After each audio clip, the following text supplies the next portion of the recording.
Искам да знам кой е първият фондютен, който си купихте в живота си. Тази седмица получих доста готина пратка от L'Oréal и сега ще ви покажа какво имаше вътре. Този прекрасен несесер има 3 нюанса трумач, 2 нюанса от тинт серума, 2 от трумач коректорите, трумач пудра и този руж.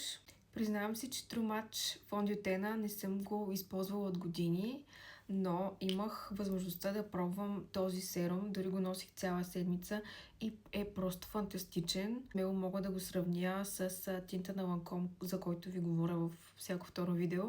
Смятам, че са доста идентични като формула и като финиш.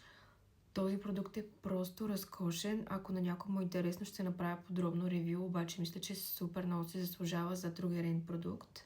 Като човек с много суха кожа, този продукт за мен е просто 10 от 10. Коректора нямам какво да кажа, супер е, подходящ отново за суха кожа и него го носих цяла седмица и препоръчвам.